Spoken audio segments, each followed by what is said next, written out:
gente? Glória a Deus. Hoje eu quero falar sobre quem está qualificado para descansar. O nome dessa palavra está aí no seu boletim, qualificados para descansar. Mas quem é que está qualificado para descansar? Lá em Mateus 11, do 28 ao 30, diz assim, você pode acompanhar aí no seu boletim, ou aqui, vai colocar na versão que está no boletim, tá bom, por favor? Está escrito assim, ó, vinde a mim, todos. Quem que pode ir ao Senhor? Todos. Todos o quê? Todos os que estáis cansados e sobrecarregados. Então aqui nós já começamos um negócio aqui, mostrando quem é que está qualificado para descansar. Não está qualificado para descansar os crentes. Não está qualificado para descansar aqueles que são corretos. Ou até mesmo aqueles que abandonaram o pecado. Mas todos os que estão cansados e sobrecarregados. Aí olha o que diz. E eu vos aliviarei. Vamos falar aliviarei junto? 1, 2, 3 e aliviarei. Agora a continuação. Tomai sobre vós o meu jugo e aprendei de mim, porque eu sou manso e humilde de coração. E achareis o quê? Descanso. Para as vossas almas, porque o meu jugo é suave e o meu fardo é leve. Bom, esse texto aqui está escrito lá em Mateus, no capítulo 11. Eu quero fazer uma retrospectiva com você aqui, do livro de Mateus, a partir do capítulo 13. O que acontece no capítulo 3, perdão? O que acontece em Mateus 3? Jesus é batizado. Capítulo 3 de Mateus, Jesus é batizado, ele está com 30 anos. Depois disso, do batismo, Jesus vai para o deserto. E ele fica 40 dias e 40 noites no deserto. Depois que ele desce, ali ele foi tentado, você já conhece o texto, Satanás aparece e fala assim, transforma essa pedra em pão. Depois Satanás fala, olha, se você se prostrar diante de mim, eu vou te dar tudo isso aqui. 3 oportunidades Satanás tem para falar com Jesus. Jesus vence todas elas com a palavra. Aí o texto diz que ele volta do deserto. Quando ele volta do deserto, qual é o próximo passo de Jesus? Escolher os seus discípulos. Então ele forma a equipe dele, os seus discípulos. Isso no capítulo 4. No capítulo 5, 6 e 7 de Mateus, tem o que nós chamamos de Sermão do Monte. São 3 capítulos. Capítulo 5, 6 e 7 de Mateus. Ou o Sermão das Bem-aventuranças. Muita gente já conhece esse texto também. O que é que Jesus faz ali? A Bíblia diz que Jesus sobe no monte, junto com os seus discípulos, e ajuntou mais um monte de gente, uma multidão. Mas o negócio era com a equipe dele, era com os discípulos. 3 capítulos de ensino. O que Jesus fala no Sermão do Monte nesses 3 capítulos? Ele passa para os discípulos os valores do céu. Quais são os princípios de Deus? É isso que Jesus faz no Sermão do Monte. Então ele fala sobre a lei sobre homicídio, ele fala, por exemplo, sobre adultério, ele fala sobre divórcio, ele fala sobre amor ao próximo, ele fala sobre jejum, ele ensina a oração do Pai Nosso, a oração do Pai Nosso está no capítulo 7. Ele fala sobre o que o Rafa acabou de ensinar aqui, sobre os 2 homens que estão construindo, um constrói sobre areia, outro constrói sobre a rocha. Tudo isso está no capítulo 5, 6 e 7 de Mateus, que é o Sermão do Monte, onde ele está preparando a equipe dele. Preparando para quê? Para o capítulo 10. O que acontece em Mateus capítulo 10? É quando Jesus agora já está com a equipe, formou a equipe, passou os valores, ele já é batizado, ele já iniciou o ministério dele. Então ele fala o que para os discípulos? Agora nós vamos começar a pregar. Então no capítulo 10 de Mateus, Jesus envia os discípulos, que vai logicamente junto com ele, pregando na região ali onde ele estava. Então ele opera muitos sinais, milagres, homens são curados, mulheres são curadas, muitas pessoas abandonam a prática judaica, abandonando o judaísmo e seguindo o cristianismo, que é Cristo, e isso tudo vai acontecendo. Mas então tem o capítulo 11, que é o que eu acabei de te falar aqui, que nós acabamos de ler. Eu quero falar para você sobre a preparação de Jesus é para esse momento em que eles vão pregar.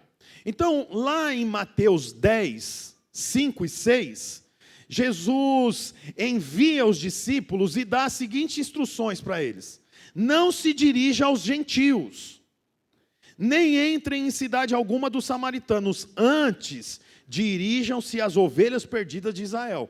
Então Jesus forma a equipe e eles saem para pregar. Eles não vão pregar para qualquer um, há uma direção. O Senhor dá uma direção. Para quem nós vamos pregar? Vocês vão pregar para as ovelhas perdidas de Israel.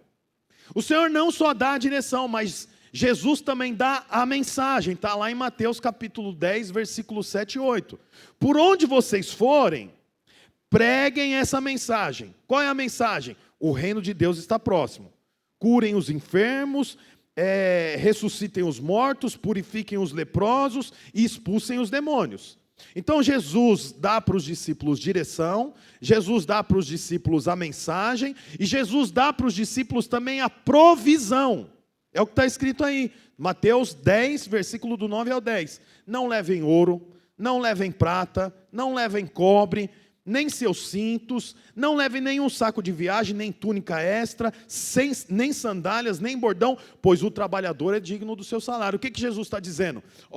Nós temos uma direção, nós temos uma mensagem, não se preocupe, não vai faltar coisa nenhuma para vocês, nós estamos indo pregar, mas vocês estão comigo, não vai faltar nada. Não precisa levar ouro, não precisa levar prata, não precisa levar dinheiro, não precisa levar nada, porque o Senhor vai dar a nós a provisão. Mas não acaba por aí não, o Senhor dá ainda a estratégia. Está lá no versículo 11 e 13. Na cidade ou povoado em que entrarem, procurem alguém digno de recebê-los, e fiquem em sua casa até partirem. Ao entrar na casa, saúdam-na. Se a casa for digna, que a paz de vocês repouse sobre ela. Se não for, que a paz retorne para vocês. Então Jesus dá estratégia também. Nós vamos pregar nos lares. Não é para ir nas praças, não. Vai nos lares. Saúda a pessoa. O que é saudar? Paz do Senhor, bom dia, boa tarde. Entra para tomar um café e comece a pregar. Se for aceito, a paz do Senhor vai repousar lá. Se não for aceito, a paz do Senhor volta para você e você vai embora. Olha que curioso. Isso aqui é o que nós fazemos na campanha. Nós temos uma direção, uma mensagem, provisão e uma estratégia. E nós vamos nos lares. É o que o Senhor mandou os discípulos fazer. Bom, quando ele dá todas essas instruções, no capítulo 10 de Mateus, começa então a viagem, que está lá no capítulo 11. Diz assim: quando acabou de instruir os 12 discípulos, Jesus saiu para ensinar e pregar nas cidades da Galileia. Então ele ensina tudo, agora chegou o momento de partir. É como, por exemplo, o encontro. A gente prepara, chega sexta-feira, agora é o dia do encontro. Jesus juntou os discípulos, deu a eles direção, deu a eles tranquilidade a respeito das finanças, o Senhor deu a eles uma estratégia, o Senhor supriu todas as necessidades. Capítulo 11, vamos pregar. Hoje, para a gente, é comum, se você sair aqui da porta para fora, ou sentar no trem do lado de alguém e começar a pregar, não tem problema nenhum. Mas naquela época tinha. Os discípulos iam pregar sobre Jesus Cristo é o Salvador. Mas isso para os judeus era uma aberração. Foi isso que levou Estevão para a morte, a ser apedrejado. Foi isso que fez com que os discípulos de Jesus fossem mortos, porque eles estavam pregando sobre Cristo. Então, quando eles terminam essa reunião, que está registrado no capítulo 10, que eu mostrei para você aqui, a estratégia, a direção, né, e assim por diante, eles saem de dentro dessa possível sala de reunião, indo em direção à morte. É o que Saulo fazia antes de se tornar Paulo. Ele perseguia quem? Os cristãos, que era quem pregava sobre Cristo. Portanto, quando Jesus, junto com os seus discípulos, abre aquela porta, depois de ter feito essa reunião, depois de ter preparado os discípulos, e põe a cara para fora, pronto para ir pregar, é como se eles estivessem de frente com a cova dos leões, correndo risco de serem mortos. Aí então, eles saem para pregar. E o que espera deles? Ou melhor, o que eles devem esperar? Só coisas boas? Não, eu quero mostrar isso para você. A Bíblia mostra que Jesus, junto com a sua equipe, sofreu rejeição da própria família. Mateus 13, 55 ao 58. Jesus estava pregando, as pessoas estavam ouvindo Jesus pregando, os discípulos estavam junto com Jesus. Aí, quando Jesus está pregando, as pessoas falam assim: ué, mas não é esse aí o filho do carpinteiro? Está falando que é Jesus, o Salvador, filho de Deus, mas nós conhecemos ele, o nome da mãe dele é Maria. Esse aí não é o irmão de Tiago, de José, de Simão, de Judas? Não está conosco as suas irmãs? De onde, pois, ele obteve todas essas coisas? E ficaram escandalizados por causa dele. Olha o versículo 28. E não realizou muitos milagres ali por causa da incredulidade. Nem Jesus pôde realizar muitos milagres. Por quê? Porque a própria família de Jesus duvidava dele. Imagina, Jesus até os 30 anos segue a sua vida. 30 anos batiza, 40 dias no deserto, volta, forma uma equipe, um período de preparação, ele sai pregando dizendo: eu sou o Filho de Deus. É uma loucura isso. Então, os parentes de Jesus, os vizinhos de Jesus, os amigos de Jesus, falam o quê? Que eu estudei com ele, pirou, ficou maluco. Esse aí está dizendo que é o Filho de Deus. Portanto, Jesus, junto com os discípulos, sofreu rejeição da própria família. Ele também sofreu oposição religiosa. Olha o que diz lá em Mateus 12. Depois disso, levaram-lhe um endemoniado, que era cego e mudo. Então esse aqui, se você acha que você tem problema, esse aqui tem muito mais, porque era endemoniado, cego e mudo. Era o combo do Apocalipse. Endemoniado, cego e mudo. E Jesus o curou, de modo que ele pôde falar e ver. Todo o povo ficou atônito e disse: não será esse o filho de Davi? Mas quando os fariseus ouviram isso, disseram: esse é somente Beelzebu, o príncipe dos demônios. Ele expulsa demônios. Quer dizer, o que eles falaram? Que Jesus não era filho de Deus, coisa nenhuma. Jesus era o príncipe dos demônios. Por isso que ele expulsou um demônio, porque ele era o chefe dos demônios. Então, Jesus sofreu oposição religiosa, e junto com eles, os discípulos. Nós poderíamos falar muitas situações aqui. A Bíblia diz que Jesus, em uma viagem, chegou a um período da caminhada que falou: nós precisamos descansar. Quando eles chegam num hotel da cidade de Samaria, as pessoas olham para Jesus e falam: para vocês nós não vamos separar quarto aqui não, vocês vão para outro lugar aqui, vocês não podem dormir. Os discípulos de Jesus ficaram tão nervosos que eles voltam para Jesus e falam: ó, é o seguinte, quer que a gente mande descer fogo do céu, igual Elias fez descer fogo do céu lá no Velho Testamento? A gente ora agora, a gente mata essa recepcionista, bota fogo em todos os hóspedes que estão aí dentro. Então, quer dizer, Jesus não era bem recebido. Olha só o que aconteceu em Lucas 4, 28. Todos os que estavam na sinagoga ficaram furiosos quando ouviram isso, que era a pregação de Jesus. Levantaram-se e expulsaram-no da cidade e o levaram até o topo da colina sobre a qual fora construída a cidade, a fim de atirá-lo precipício abaixo. Mas Jesus passou por entre eles e se retirou. Então Jesus, junto com os discípulos, estava correndo risco de vida o tempo todo. Deixa eu te falar uma coisa aqui que talvez você não saiba. Havia muitas leis que eram leis judaicas, ou seja, a lei dos judeus. Mas Jerusalém era dominado por Roma. Então Jerusalém agora tinha que estar submetido às leis de Roma. Mas os judeus tinham as leis dele. Então, por exemplo, uma das leis dos judeus era que se um filho desobedecesse e desonrasse seu pai, ele deveria ser apedrejado. Só que tinha a lei de Roma, que dizia que se alguém matasse outra pessoa, essa pessoa seria presa. Portanto, a lei dos judeus era: desonrou o pai, nós vamos apedrejar você, E para os judeus isso não tinha crime nenhum. Mas para Roma tinha crime. Então, qual era a estratégia dos judeus? Eles tinham que cumprir a lei dos judeus. Qual era a lei dos judeus? Um filho desobedecer o pai tem que ser apedrejado. Um homem como Jesus, que está desonrando a sinagoga, deve ser apedrejado. Só que eles não podem apedrejar, senão eles vão ter um problema com Roma. Então o que eles faziam? Eles levavam a pessoa que deveria ser apedrejado segundo a lei dos judeus para um precipício. Porque ele deveria ser apedrejado, mas não importa se a pedra bate nele ou se ele bate na pedra. Então eles iam empurrando aquele homem, até que não tinha mais lugar, ele caía no precipício e ele ia morrer apedrejado, mesmo que ninguém tacasse pedra nele. Ele é que foi tacado na pedra. Deu para entender? Aí os romanos vinham e falavam, quem matou esse homem aí? Quem? Escorregou, bateu a cabeça na pedra, bateu o braço na pedra, bateu o pescoço na pedra, morreu, um problema, né? Mas ninguém pagava por isso.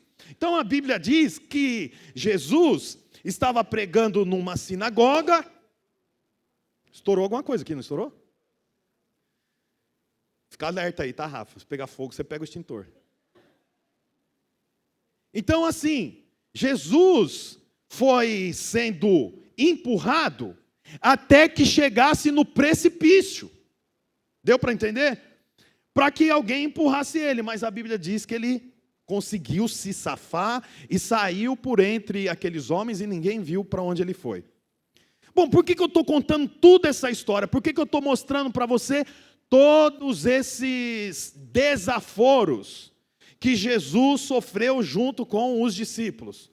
Eu estou mostrando tudo isso só para dar ênfase no final do texto.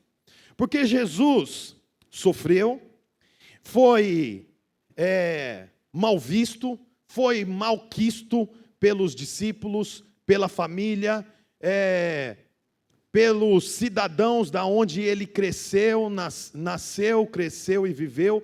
Mas o final do texto, do capítulo 11, é o quê? Olha lá. Vinde a mim. Quer dizer, os caras queriam matar ele, trataram ele mal, disseram que ele era só mais um, outros disseram que ele era um demônio, mas no final do capítulo, ele não diz assim, afaste-se de mim. Ele diz o quê? Vinde a mim. Vinde a mim, você que está cansado e sobrecarregado. Puxa, os caras, imagina você, irmãos. Imagina que você sai do culto e estacionou o carro na frente de uma garagem de alguém que não está feliz com você. Aí você sai daqui feliz. Eu sou teu e tu és meu, nada me toma. Aí você está com seu filho, está todo mundo feliz, com a esposa, todo mundo contente. Mas daí, você vai lá pegar o carro e adivinha. Eu não tinha visto, gente, é Deus falando.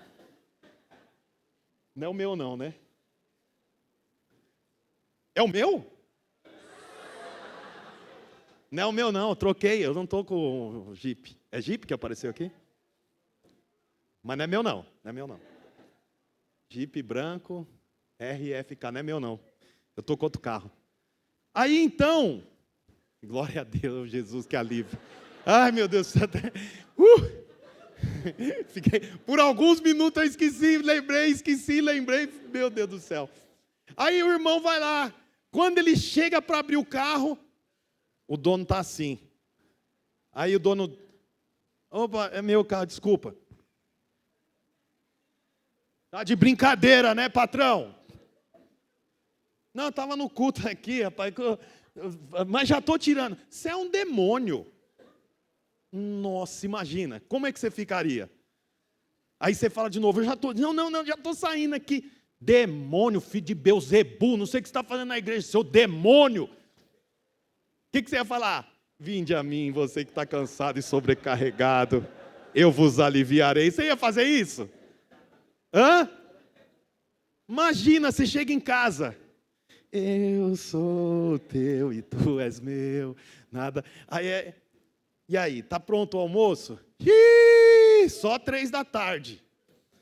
Como é que você fica?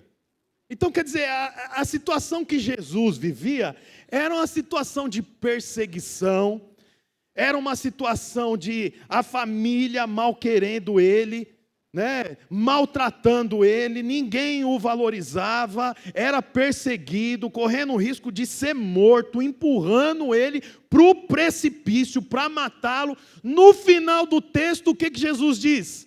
Afastem-se de mim, vocês que praticam o mal. Não, ele diz o quê? Vinde a mim, você que está cansado e sobrecarregado.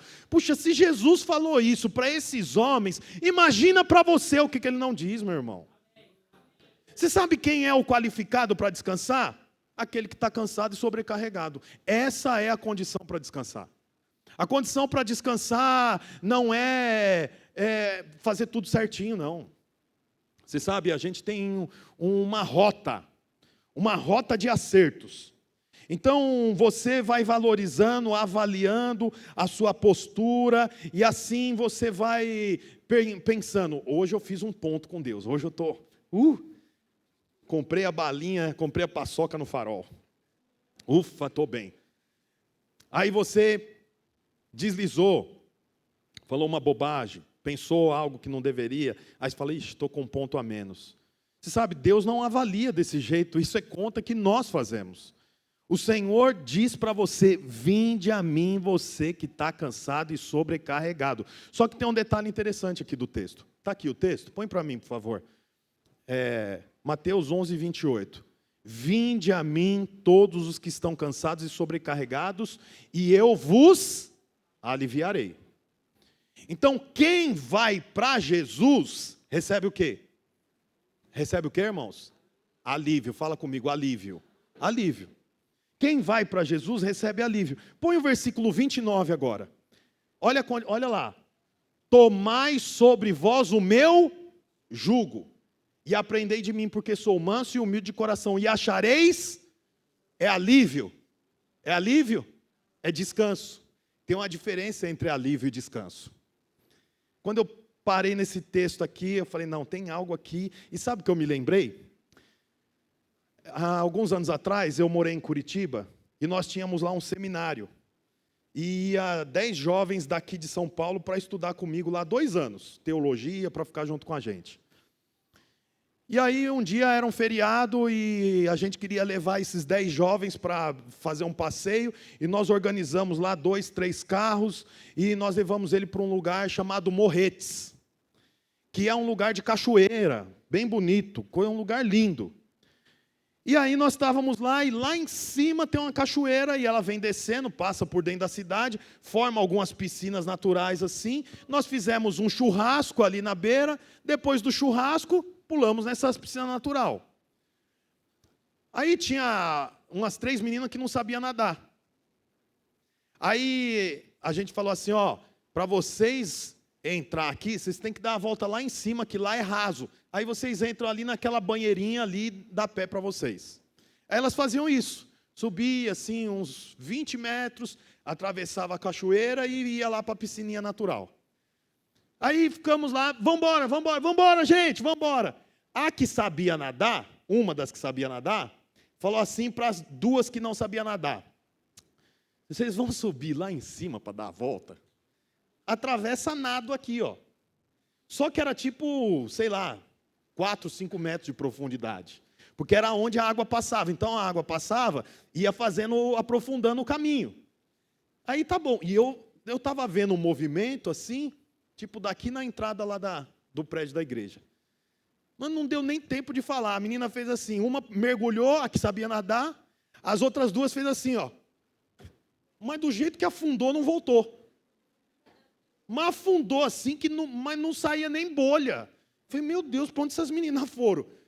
Aí daqui a pouco subiu. Aí era um barranco assim. Aí eu gritei, está se afogando, e saí correndo, pulei, o Lucas pulou, outro, e fomos lá e pegava essas meninas, mas era água corrente.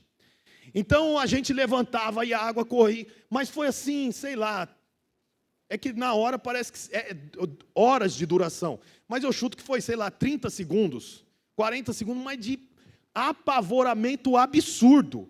Nós saímos todo arranhado, porque a gente jogava as meninas para cima e a gente afundava. Chegou uma hora que a gente falou, não, elas têm que morrer mesmo. Não tem mais o que fazer. Deus quer levar essas meninas aqui, porque a gente empurrava elas subiam gritando, já afundava de novo. Aí, e nós fomos fazendo isso e a água levando. Chegou uma hora que eu falei, não tem o que fazer, elas vão morrer. Daí eu acho que um anjo empurrou lá e nós fomos para a beira. Morto, né, Lucas? Estava assim que a gente não se aguentava. Naquele momento, aí as meninas de 19 anos, quando foi para o canto, sentou, eu quero minha mãe. Quer sua mãe? Sua mãe sabe nadar? Ela te salvaria? Agradece a gente aqui, pelo menos. Aí ficamos lá, um olhando para o outro, porque era um feriado, tinha muita gente, uma plateia vendo a gente, um monte de gente olhando, outros dando risada, porque morava lá na cidade. Foi um absurdo. Naquele momento que nós fomos para o canto, ainda com água pelo joelho, e a gente sentou assim na água, nós sentimos o quê? Alívio ou descanso? Alívio. Descanso eu fui sentir depois de uns 3 dias. Porque toda hora eu ficava pensando, se essas meninas morressem, meu Deus do céu, seminário, 10 jovens, ia acabar com a minha vida. E o pastor Almir ia ligar para mim, Bruno, quem matou essas meninas? Então, eu tive um alívio. Mas descanso mesmo veio só depois de alguns dias.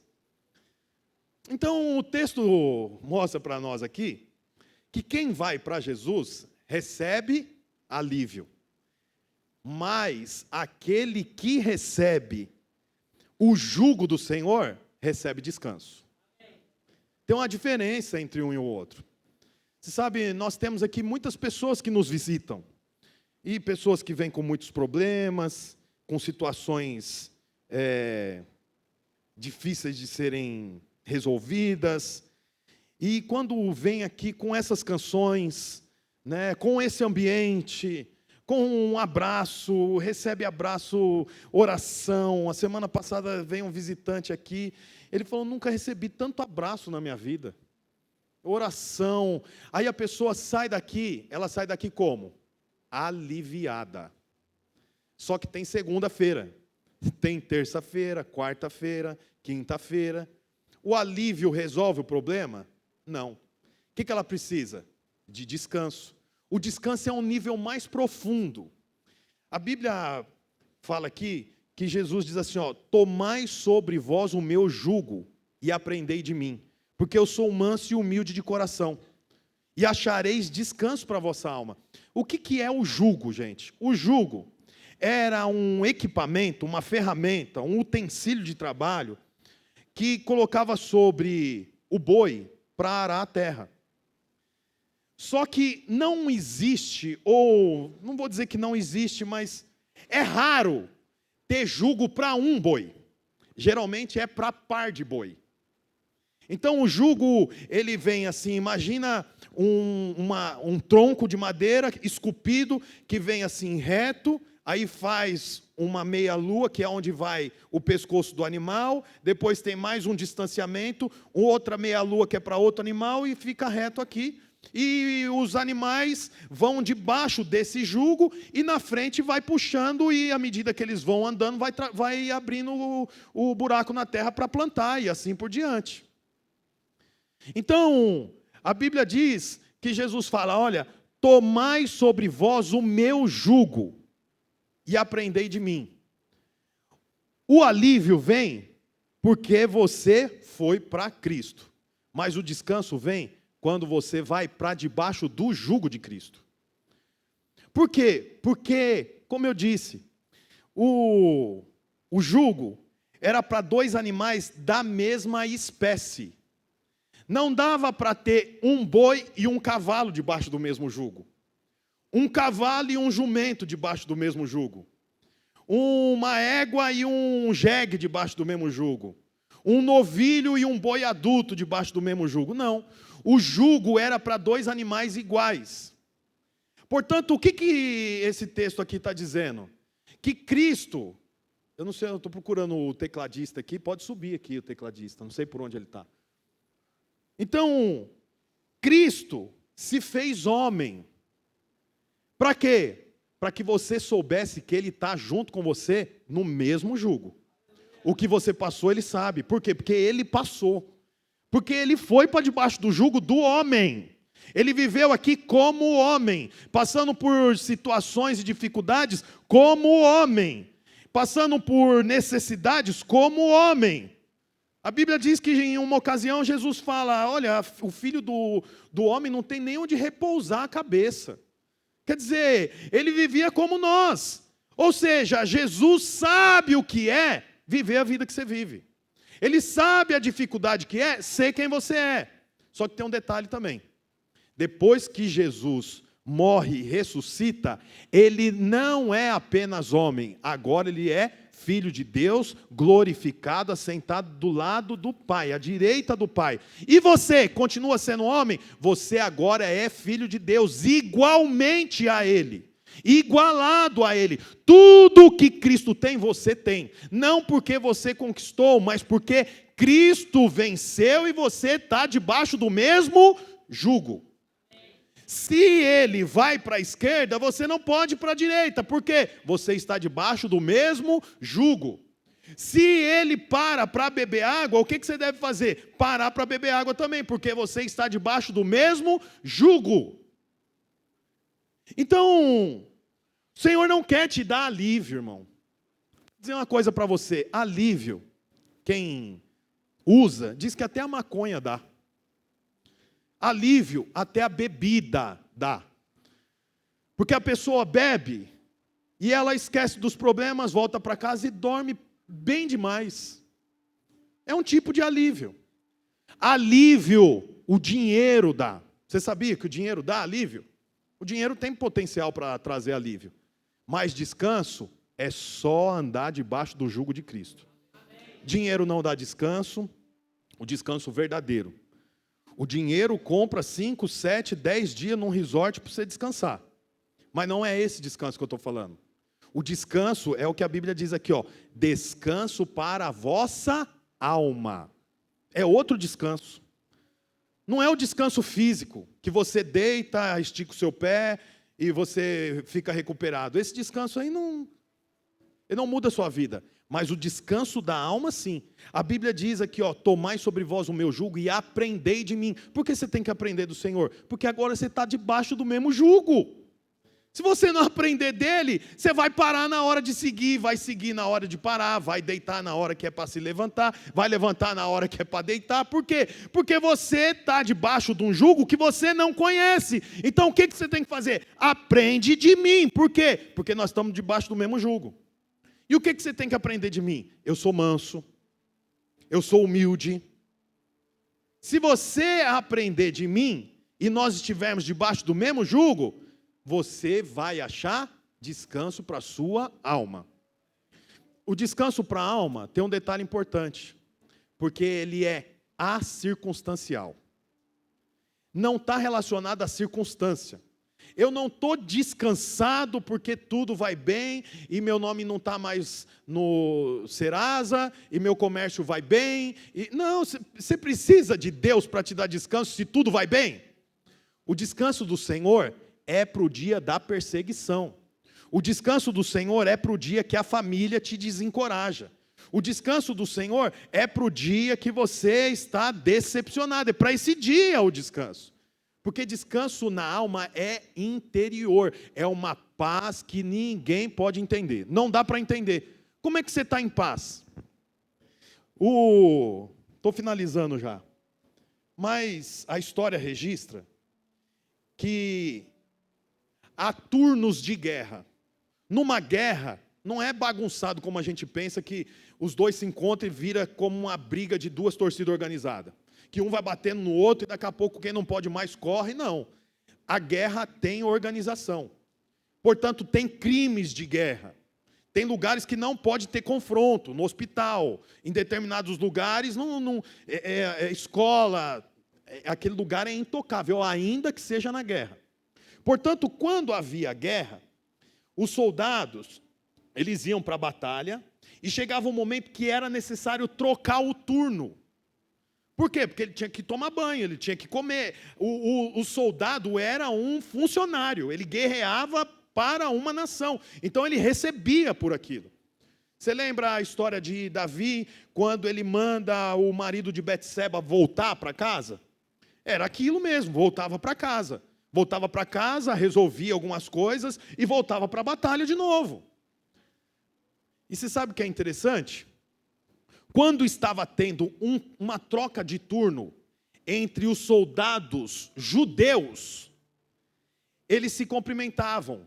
E sabe qual é o cumprimento de um judeu? O nosso cumprimento é bom dia. O cumprimento de um judeu é shalom. Sabe o que é shalom? A paz do Senhor esteja contigo. Portanto, no meio da batalha, tinha paz, porque eles falavam shalom. No meio da batalha, eles estão cobertos de sangue, eles estão com lança na mão, espada na outra, e eles vão voltando com o pelotão, enquanto vai vindo outro pelotão. Quando eles estavam passando um pelo outro, sujo de sangue, coberto de poeira, cansados, eles olhavam para o outro e falavam o quê? Shalom. A paz esteja contigo. Portanto, irmãos, até no meio da guerra tem paz. Para quem? Para aquele que carrega o mesmo jugo com Cristo. Portanto, paz não é circunstancial. Paz é um estado de espírito para aqueles que estão debaixo do jugo com Cristo. Por isso que o mundo não entende. Como é que você está em paz? Como é que Davi está em paz, sendo perseguido por Saul? Como que você tem paz no meio disso tudo? Porque a paz não é a paz que o mundo dá. A paz é o resultado do descanso de Cristo, que é andar em unidade. Aqueles dois animais, eles estavam ali debaixo do jugo, caminhando e trabalhando. Imagina você com Cristo, andando. Eu estou aqui, Cristo está aqui, e nós estamos andando. Cristo é superior. Cristo é maior. E Ele olha para você e fala, está difícil? Continua, daqui a pouco nós vamos beber água. Ele olha para você e fala, está difícil? Daqui a pouco vai acabar. Tem um lugar melhor para nós. Nós vamos estar juntos. Fica firme, segura firme, porque eu estou com você. É isso que o Senhor diz para você nessa manhã, meu irmão. Você pode ter dias maus. Os dias maus faz parte da agenda. Mas você está qualificado para o descanso. Não está qualificado para o descanso quem faz tudo certo. Está qualificado para o descanso aquele que está cansado e sobrecarregado. Ixi, mas você não sabe o que eu fiz. Não sei mesmo. Mas o começo do versículo não é para longe de mim. É vinde a mim. É isso que Jesus fala para você.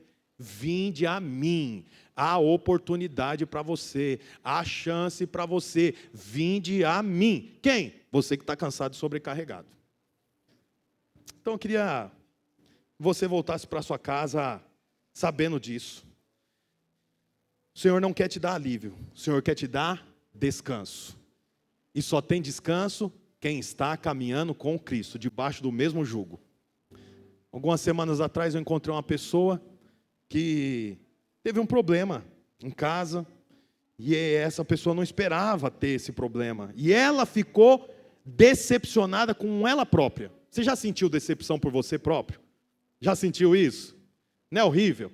Sentir decepção com você mesmo? Sentiu decepção. Aí mandou mensagem para o líder, para o discipulador, me esquece, não vou mais para o culto, não vou mais para a igreja, não vou estar mais aí. Passou uns 3 domingos, a pessoa não veio, até que eu encontrei ela. O que aconteceu? A pessoa já começou a chorar, com vergonha. Aí eu falei assim para ela, deixa eu te falar uma coisa. A igreja, o culto, servir a Deus, é para o dia que você está cansado e sobrecarregado. O dia que você está cansado e sobrecarregada, você dorme até tarde. O dia que você está cansado e sobrecarregada, decepcionada, você fala, eu não vou mais para o lugar de descanso. Como é que você tem sono e fala, ai que sono, mas eu não vou deitar na cama. Ai que frio, mas eu não vou me cobrir. Ai, preciso tomar um banho, mas eu não entro debaixo do chuveiro. Ai que fome, esse prato é para mim, mas eu não vou comer. Isso não existe. Portanto, no dia de cansaço e sobrecarga, é em Cristo que você encontra o descanso. Aleluia! Olá, você acabou de escutar mais uma de nossas pregações. Eu quero aproveitar e te fazer um convite para que você venha aqui nos conhecer pessoalmente em um dos nossos cultos. Também aproveite e nos siga nas redes sociais para mais informações. Deus abençoe e até mais.